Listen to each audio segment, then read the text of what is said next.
주신 말씀을 가지고 예수의 소문이라고 하는 제목으로 말씀의 은혜를 함께 나누고자 합니다.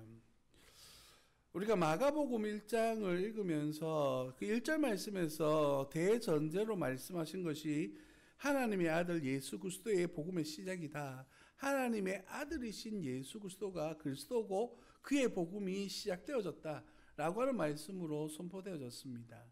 그 복음의 역사가 오늘 본문을 통해서 나타나게 되는데, 바로 귀신에게 매여 있던 이가 자유함을 누리게 되고 병에 눌려 있던 이들이 치유함을 받는 하나님의 은혜와 하나님의 회복을 이야기하는 겁니다. 여러분, 우리가 창세기를 배우면서부터 이야기해왔던 기본 개념이 하나 있습니다. 그것이 뭐냐면 하나님께서 세상을 만드시고 사람을 창조하실 때에 하나님이 보시기에 완전하게 만드셨어요. 그런데 창세기 3장 이후로 하나님을 떠난 사람들이 하나님이 아닌 것들, 마귀나 또한 세상적 가치나 이런 것들을 따라 살아가다 보니까 그들 가운데에 병, 그들 가운데 죄로 말미암은 결과물들이 나타나기 시작한 겁니다. 다시 말해서 하나님의 기준이 여기 있다면 하나님으로부터 멀어져가는 모든 과정이 죄와 그 결과물에 대한 이야기들이라는 거예요. 그래서 예수님께서 오신 목적은 뭐냐면 하나님으로부터 멀어지고 있는 인생들을 다시 하나님께로 돌려 세우고 하나님께로 향하게 만드는 겁니다. 그 중에 하나가 뭐냐면 우리의 생각의 변화, 삶의 변화도 있지만 완전하신 하나님의 형상으로 만들어진 사람이 병에 매여 있는 것 또한 치유받고 회복되어지는 것 또한 하나님께서 만드신 은혜를 회복하는 데 포함되어져 있는 거예요. 그래서 예수님께서 고치시는 사역을 중요하게 생각하시는 이유 중에 하나가 바로 하나님의 형상으로 회복되어지는 이유 중에 하나인 것이죠. 마귀에게 매여 있는 것 또한 마찬가지인 겁니다. 하나님의 은혜 안에 하나님의 말씀 안에 그 사랑 안에 살아가야 될 사람들이 마귀에 매여 있고 마귀에 눌려 있고 마귀를 따라가는 삶을 살아가고 있다면 그것은 하나님의 형상대로 살아가는 것이 아니기 때문에 그 마귀로부터 자유함을 누리고 다시 주께로 돌아가는 것, 이것이 바로 복음이라고 하는 것이 우리가 알아야 될 대전제 중에 하나다라고 말할 수가 있는 것이죠. 자, 다시 오늘 본문 말씀으로 돌아와서 21절에 보시면 그들이 가버나움에 들어가니라 라고 하는 말씀으로 오늘 본문이 시작되어지고 있습니다. 여기서 그들은 누구를 이야기합니까?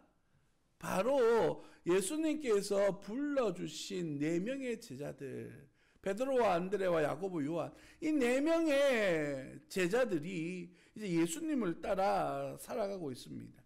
지난 시간에 나를 따라오라라고 말씀하시면서 사람을 낚는 어부가 되게 하시겠다라고 말씀하시죠. 이것을 우리는 다른 말로 표현해 보자면 하나님의 나라다라고 하는 개념으로 받아들일 수가 있는 것입니다.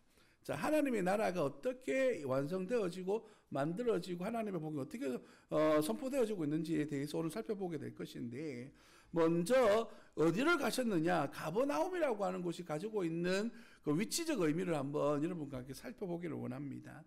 자막을 좀 띄워주시면, 자, 애들 한 번 더 눌러주시겠습니까? 앞 그림 보셨죠? 가버나움이라고 하는 것은 이스라엘의 지도 가운데에서, 다시 뒤로 백 한번 해주실래요? 죄송합니다. 지도 가운데에서 저기 북쪽에 속해져 있는 겁니다. 그것을 좀 더 확대해 보자면, 네, 엔터 눌러주시고, 이게 갈릴리 호수인데요. 아령처럼 생겼습니다. 위쪽에 갈릴리 호수가, 큰 호수가 있고, 저게 줄기 밑에 내려가면 또 밑에 하나 더 있거든요. 이런 식으로 되는데, 이 북쪽 지역에 빨간 네모난 칸이 바로 이 갈릴리 지역입니다. 갈릴리 가운데서 오늘 본 말씀에 등장하는 가버나움 지역입니다. 북쪽에 있다라고 하는 것은 지난 시간에도 살펴보았던 것처럼 북쪽에서 오는 어떠한 공격 세력들, 아수르, 바벨론의 공격에 취약한 지역이라는 것이에요. 그래서 가버나움, 이 나옴이라고 하는 단어가 위로라고 하는 단어를 가지고 있어요. 그래서 위로가 필요한 마을, 위로의 마을, 이런 뜻을 가지고 있는 것이 바로 가버나움입니다. 예수님께서 이 처음 사역지로서 가버나움을 선택하시고 그곳에 가신 이유가 이러한 영적 의미가 있는 겁니다. 여러분 이사야 40장 1절 말씀입니다. 성경에는 이렇게 표현하고 있는데 너희 하나님이 이르시되 너희는 위로하라 내 백성을 위로하라 라고 말씀하십니다. 이 말씀은 이사야가 기록한 말씀인데 북이스라엘이 이미 아수르에 의해 멸망당하고 남유다 또한 바벨론에 의해서 유린당하고 포로로 잡혀가고 있는 과정 속에 하나님께서 이스라엘 백성들을 향하여 주신 말씀 위로하라. 어떻게 위로하냐면 70년 후에 너희를 다시 돌아오게 함으로 회복해 할 것이다 라고 하는 약속의 말씀으로 위로하겠다라고 말씀하시는 거예요. 이들 가운데 위로는 무엇입니까? 포로로부터 자유하게 되는 것, 이것이 바로 위로라고 하는 것을 이야기하는 것입니다. 그래서 이 가버나움에서 예수님께서 오신 목적을 이루시고 그 말씀으로 그들 가운데 일하고 계시는 겁니다. 계속해서 말씀을 살펴보면 이렇게 이야기하고 있습니다. 예수님께서 가버나움에 들어가셨는데 예수께서 곧 무슨 날이에요? 안식일에라고 말합니다. 안식일이 어떤 날입니까? 이스라엘 백성들에게 있어서 안식일은 생명줄입니다. 안식일은요 지금도 생명 걸고 지켜요. 그래서 심지어는 저는 아직까지 이스라엘 가본 적이 없습니다만은 저희 주변에 목사님들 가운데 이스라엘에서 유학하다 오신 분들이 몇 분이 계시거든요. 현실적인 이야기를 몇 가지 해주시는데 그 중에 하나가 뭐냐면 안식일 날 설거지를 하지 않는데요. 그냥 이것도 일이라고 생각하기 때문에 놓아놓고 그냥 가거나 아니면 아르바이트를 산대요.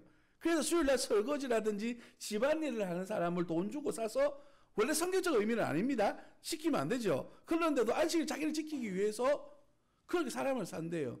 심지어 불 껐다 켰다 이것도 노동이라고 생각해서 안식일이 시작되는 날은 테이프로 붙여버린답니다. 스위치를 끄거나 켜지 않으려고. 그처럼 안식일을 지금도 지키려고 노력하는 그 사람들, 예수님 당시에는 안식일이 어떻겠습니까? 그런데 문제가 뭐냐면 이 안식일 날에 이스라엘 백성들이 지금도 마찬가지입니다만 이 형식이라든지 이 단어에 매여서 안식일을 주신 이유와 목적을 잃어버리고 거기에 매여 살아가는, 단어에 매여 살아가는 거예요. 우리가 신앙생활을 하면서도 이런 경우들이 많이 있지 않습니까?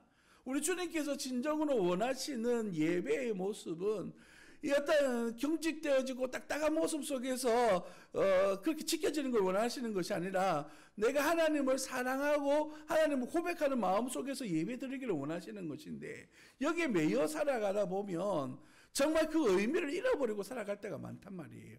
이스라엘 사람들이 바로 그랬습니다.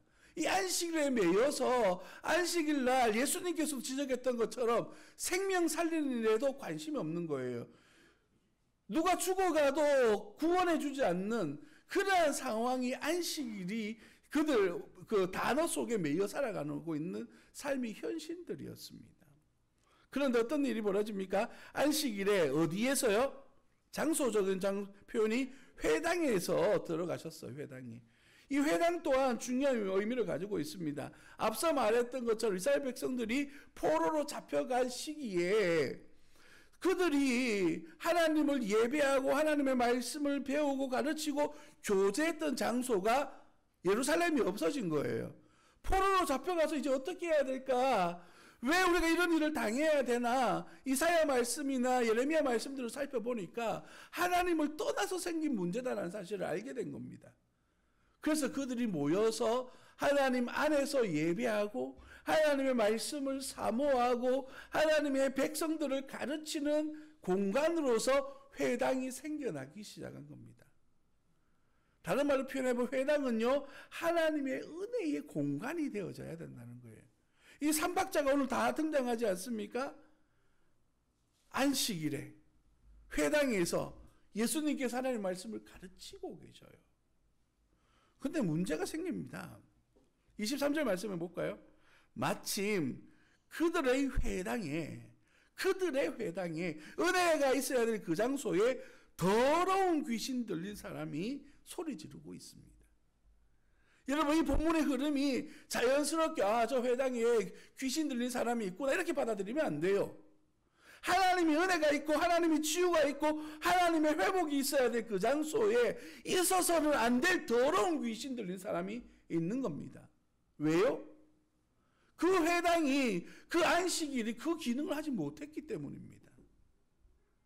모여서 기도하고 하나님을 사모하고 하나님 앞에 열정을 내세워야 될 그 예배의 공간 안에서 하나님이 아닌 것들로 말미암아서 분쟁하고 서로 이득을 취하고 자기 것을 막 가지기 위해서 살아가다 보니까 변질되어지고 변화되어지게 된 거예요. 지난 시간에 우리가 살펴보면서 말씀드렸습니다마는 이 당시 로마 시대의 사람들은요, 성직, 이 거룩한 직분들을 돈을 주고 사거나 내가 원하는 사람을 안 치거나 예수님께서 채찍을 만드셔서 성전을 거룩하게 하셨던 것처럼 그들 가운데 타락한 종교적 삶들이 그들 삶 속에 가득 채워져 있는 겁니다. 그래서 진정으로 기능해야 될 회당이 그 안식일의 은혜가 더러운 귀신들에 의해 더럽혀지고 있는 것입니다.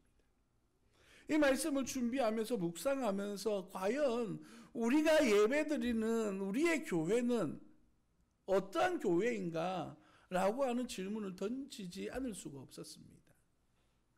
거룩하고 복된 날에 주님을 바라보면서 모여 예배하고 있는 그 이들 가운데에 하나님을 향한 산 소망이 우리에게 있는가? 우리 안에 악하고 더러운 것들이 자리 잡고 있지는 않은가? 선데이 크리스찬, 주일날만 거룩하고 평일에는 거룩과는 무관한 그런 삶을 살고 있지는 않은가? 어떤 대형 교회에서는 거룩한 주일날 예배드리고 나가면서 주차장에서 차 안 빼준다고 소리 지르고 싸우고 있는 모습들, 식당에서 줄도 안 서고 뭐 한다고 그 불편한 심정들을 내세워야 되는 그런 현실들, 진짜 예배 드리고 있나? 라고 하는 부분들을 우리 돌아봐야 되는 거예요. 이때 예수님께서 더러운 귀신을 향하여서 말씀하십니다. 25절 말씀 보실까요? 예수께서 꾸짖어 이르시되 잠잠하고 그 사람에게서 나오라 라고 말씀하십니다. 이게 복음이에요. 더러운 귀신으로 하여금 나가게 하심으로 그 사람을 치유하시는 것뿐만 아니라 그 공동체 또한 회복해 하시는 겁니다. 거룩을 갈망하고 하나님의 말씀을 소망하는 예배 공동체 회복을 만들어가는 거예요. 한 사람의 변화가 이렇게 큰 의미를 담고 있다는 것이에요. 우리의 예배가 바로 이런 예배가 되어야 될 줄 믿습니다. 나 한 사람의 은혜가, 나 한 사람의 변화가 내가 살고 있는 가정과 교회를 변화시켜 나아갈 수 있도록 우리는 그 은혜의 말씀 앞에 붙들리기 위해서 힘쓰고 노력하는 모습들이 있어야 된다는 것이에요.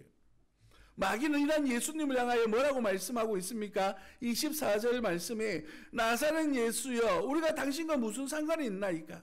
우리를 멸하러 왔나이까? 나는 당신이 누구인지 아오니 하나님의 거룩한 자니이다 라고 말해요. 무슨 뜻이냐면 당신 나하고 무슨 상관이 있는데 라고 말하고 있는 거예요. 그냥 당신 침묵하고 지나가면 끝나는 일이잖아. 왜 굳이 이곳까지 와서 나를, 마귀입니다, 마귀를 부쫓아내려고 하느냐라고 그렇게 이야기하고 있어요. 우리와 당신이 무슨 상관이 있나이까? 우리를 멸하러 왔나이까? 라고 그래 말해요. 예수님 이 땅에 오신 이유와 목적이 무엇입니까? 요한일서 3장 8절 말씀입니다.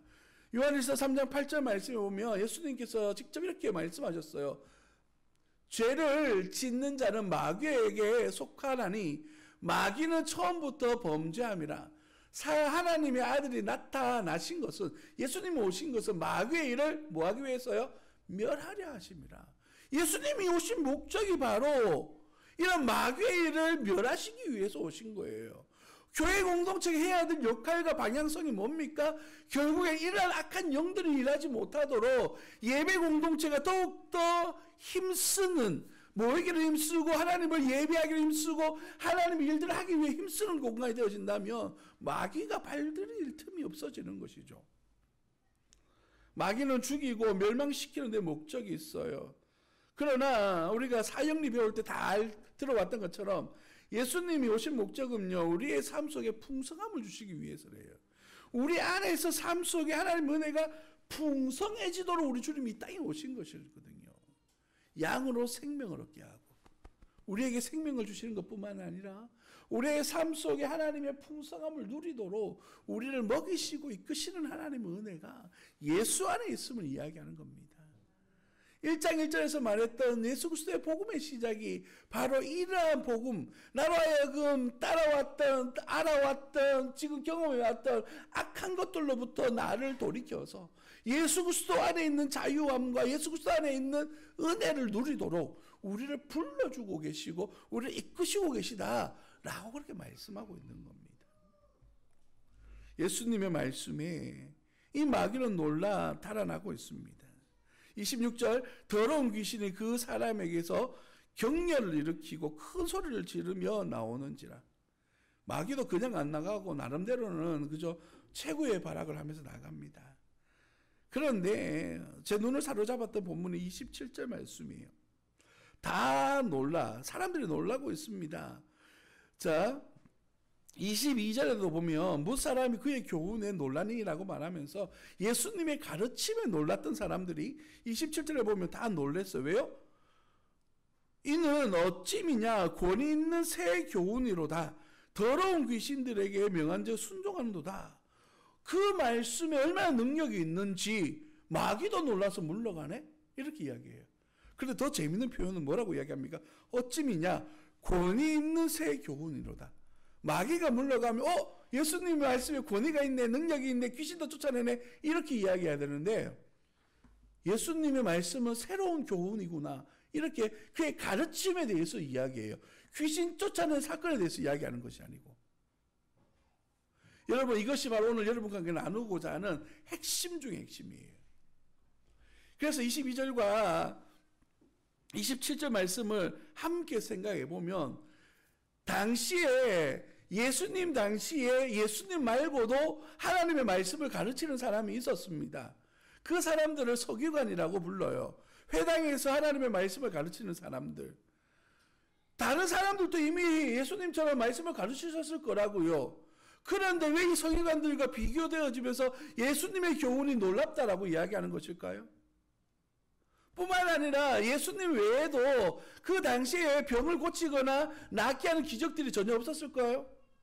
아니라고요. 그 당시에도 세례요한만 봐도 예수님인 줄 알고 세례요한이 메시아인 줄 따라다니는 사람이 있을 만큼 그들 가운데 기적과 이적이 나타나는 경우들이 있었다고요. 그런데도 불구하고 왜 예수님에게 집중하여서 이렇게 말씀하시는 걸까? 그의 교훈이 무엇이기에?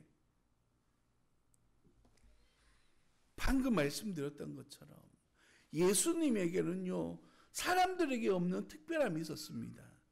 성경은 그것을 뭐라고 이야기하냐면 권위라는 표현을 사용하고 있어요. 권위 있는 새 교훈이다. 이 권위는 무엇을 의미하는 것일까요? 서기관들처럼 말로만 하는 그런 말씀이 아니라 그가 직접 말씀함으로 귀신도 내쫓아내고 그 이후의 말씀들요 34절까지 말씀을 보면 병자들도 고치시는 능력이 현실로 나타나는 말씀이다. 그렇기 때문에 권위가 있다라고 말씀하시는 겁니다. 여러분, 이 차이를 구분하시겠습니까? 현상에 집중하시면 안 됩니다. 마가복음의 특징 중에 하나는 무엇이냐면 이 일이 어떻게 일어났는가 자세히 기록하지 않습니다. 결과에 대해서 더 집중하거든요. 우리의 눈도 여기를 향해야 돼요. 예수님께서 이렇게 고치셨습니다. 예수님께서 병자를 이렇게 쫓아내셨습니다. 여기에 집중하면 안 되고 예수님께서 왜 이 일을 행하셨고 그러면 따라가는 제자들은 이 예수님을 보면서 우리는 어떻게 살아가야 되느냐라고 하는 거기에 그러니까 사건에 집중하면 안 되고 그 사건으로 인한 결과 그 이후에 파생되어지는 사역에 대해서 집중해야 됩니다. 그래서 지금 나오는 말씀을 권위라고 하는 단어가 우리에게 집중되어지는 겁니다. 이 권위는 예수님의 능력은 바로 이 일들을 이루는 능력이라기보다는 하나님의 온전하신 능력을 힘입는 능력이라는 거예요. 서기관들과 당시 종교 지도자들은요, 하나님보다 무엇에 집중했습니까? 내 인기, 내 기쁨의 즐거움에 기뻐했어요. 예수님께서도 지적하셨잖아요. 그 길 모퉁이에서 손들고 기도하기를 기뻐한다고. 성전에서 기도할 때 저 세인처럼, 저 세리처럼 그렇게 하지 않음을 하나님 앞에 감사한다고 자기 의의를 드러내는데 급급했던 사람들이었어요. 예수님은 그렇지 않다는 겁니다. 예수님은 체혈, 그들과 함께 하시면서, 그들과 함께 아파하면서 그들의 상처들을 만져주시고 치유하시는 거예요. 이 말씀이 어떻게 적용되어지냐면, 교회가 더 많은 재물을 이용해서 삐까 번쩍한 건물을 올리고, 교회에서 뭔가 하는 것들이 돈 많이 들어가지고, 이런 얘기하면 정말 좀 민망해집니다만은, 장비 좋은 거 들어가지고 막 이렇게 하는 거, 이것이 정말 교회의 목적일까라고 하는 질문이에요. 차라리 그 돈으로 구제하고 어린 아이들 하나님의 말씀으로 양육하고, 또 교회가 교회다움 이 지역 사회를 위하여서 베푸는 일을 하는 교회가 되어진다면, 이것이 정말 하나님께서 원하시는 권위 있는 교회가 아닐까요? 지역 사회가 인정하는 교회가 되어져야지, 내가 인정받기 위해서 자랑하는 교회가 되어져서는 안 된다는 거예요. 며칠 전에 유튜브를 보다가, 요즘 유튜브에도 그 목사님 설교가 많이 나오더라고요. 어떤 목사님이 이렇게 설교하더라고요. 여러분, 이런 교회는 가지 마세요 하면서, 자랑하는 교회는 절대 가지 말아요. 무엇을 자랑하고 이것 자랑하고 저것 자랑하는, 하나님의 뜻이 아니라는 것이죠. 자랑은요, 우리가 하는 것이 아니라 세상 사람들이 저 교회 보니까 참 잘하더라, 저 교회 보니까 참 열심히 하더라, 이것이 진정한 은혜가 아닐까요? 이런 예수님의 말씀에, 이 권위에 대하여 사람들이 반응하기 시작합니다. 28절 말씀에 보면 예수의 소문이 곧 온 갈릴리 사방에 퍼져가기 시작해요.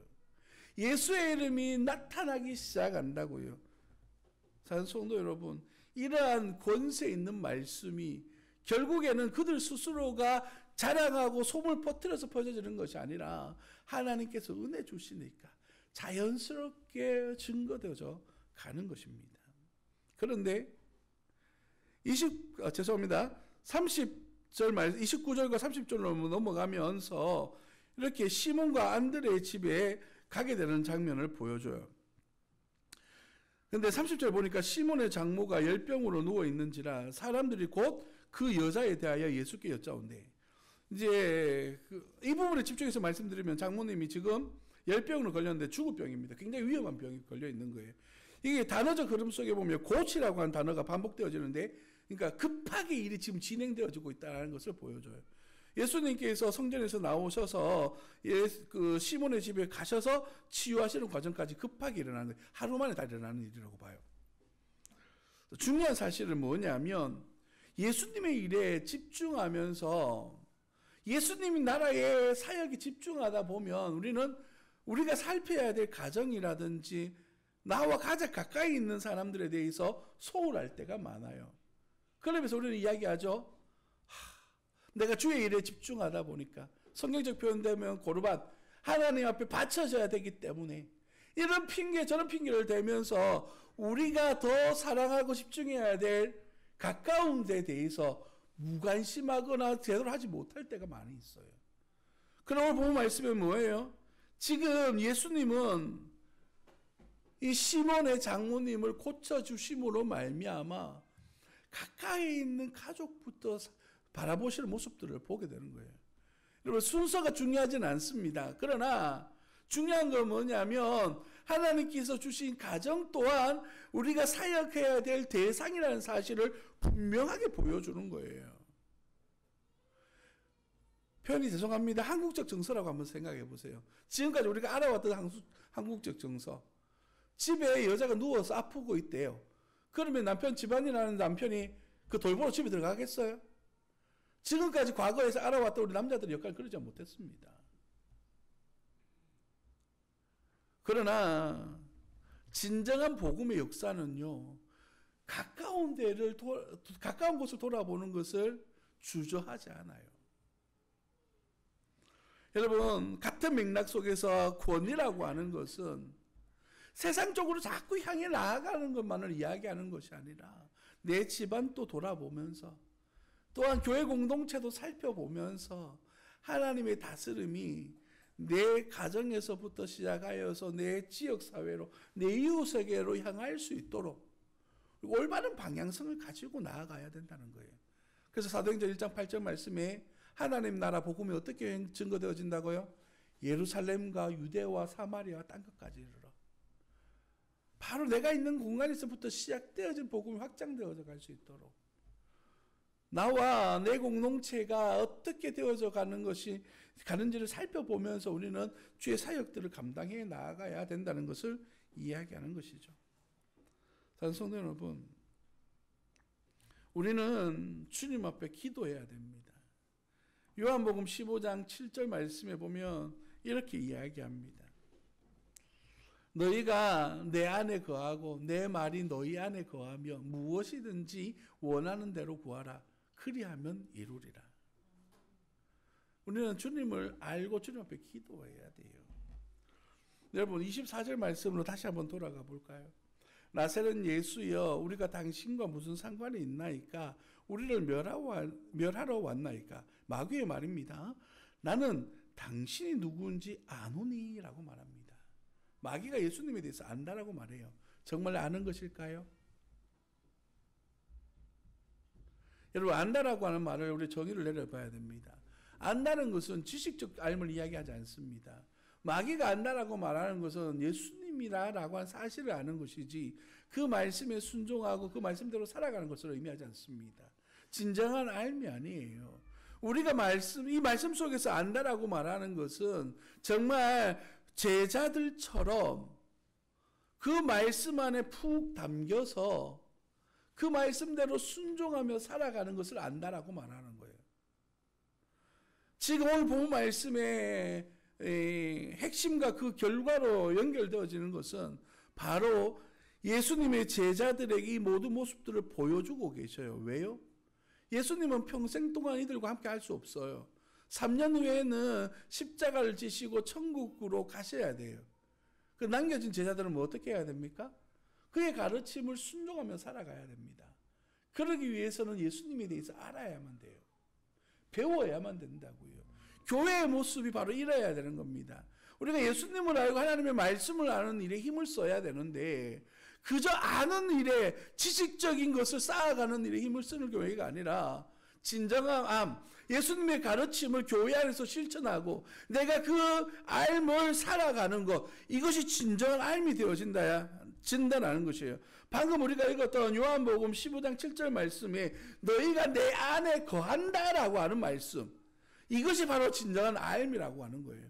내가 주님대로 주님 말씀대로 살아가는 것, 이것이 아는 것이에요.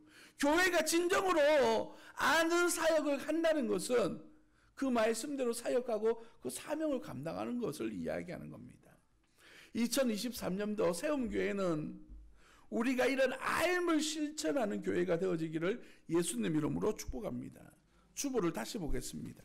주보에 보시면 앞페이지에 이렇게 이야기합니다. 말씀 안에서 그리스도의 장성한 분량까지. 말씀 안에서 우리가 성장해야 되는데 어떻게 해요? 교회다운 교회로서, 예배다운 예배를 통하여서, 성도다운 삶을 통하여 말로만 예수 믿는 것이 아니라 우리의 삶으로 살아가는, 반응하는 그런 교회와 성도가 되어지기를 예수님 이름으로 축복합니다. 말씀을 마무리하고자 합니다. 본문 33절 34절 말씀에 온 동네가 그 문 앞에 모였더라. 예수께서 각종 병든 많은 사람을 고치시며 많은 귀신을 내쫓으시되 귀신이 자기를 알므로 그 말하는 것을 허락하지 아니하시니라. 사람들이 모여들고 권위가 높아지고 인정받기 시작하면서 예수님의 말씀이 증거되어지기 시작합니다. 그러면서 마귀에게는 침묵하라 말씀하셔요. 안다라고 착각하는 이들이 나아가서 오히려 하나님의 이름을, 예수님의 이름을 망령되이 일컫는 일을 하지 말라라고 말씀하고 있는 겁니다. 이 말씀을 잘 이해하시기를 예수님 이름으로 축복합니다. 나의 삶이 진정한 알면서부터 실천되어져서 인정받고 칭찬받고 내 이름이 드러나는 것이 아니라 나를 만드시고 나를 세우신 우리 주님의 이름이 드러나는 그런 삶으로 채워져가는 세움교회 공동체가 되어지기를 예수님 이름으로 축복합니다. 기도하겠습니다.